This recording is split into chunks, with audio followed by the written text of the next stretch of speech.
अमोल गावडे हा तरुण दिनांक 29 जून रोजी रात्रीच्या दरम्यान त्याच्या मोटरसायकलवर कोल्हार येथून डिग्रस येथे घरी जात होता। दरम्यान डिग्रस फाटा येथे अमोल गावडे हा रस्ता क्रॉस करत असताना अज्ञात वाहनाने मोटरसायकलला दिलेल्या धडकेत अमोल गावडे हा तरुण जागीच ठार झाला। अमोल पाराजी गावडे वय 29 वर्ष हा तरुण राहुरी तालुक्यातील डिग्रस येथे कुटुंबासह राहत असून तो कोल्हार येथील एका बँकेत नोकरी करत होता।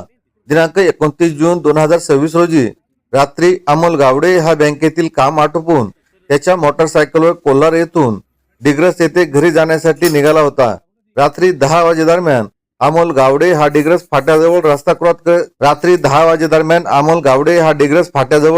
रस्ता क्रॉस करीत असताना त्याच्या मोटरसायकलला एका अज्ञात वाहनाने भरधाव वेगात धडक दिली। या धडकेत अमोल गावडे हा जागी ठार झाला। अपघात इतका भयानक होता की मोटरसायकलचा अक्षरशः चक्काचूर झाला।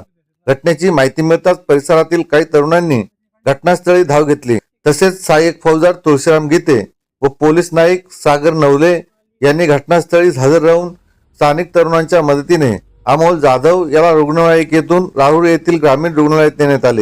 या घटनेमुळे डिग्रस परिसरात शोक व्यक्त करण्यात येत असून मयत अमोल पाराजी गावडे याच्या पश्चात आई वडील पत्नी एक 11 महिन्यांचा लहान मुलगा आहे। अमोल पाराजी गावडे याच्या मृतदेहावर दिनांक 30 जून रोजी सकाळी डिग्रस येथील स्मशानभूमीत अंत्यसंस्कार करण्यात आले। या प्रसंगी परिसरातील नागरिक व नातेवाईक मोठ्या संख्येने उपस्थित होते। टीव्ही न्यूज नेटवर्कसाठी प्रतिनिधी RR जाधव राहुरी।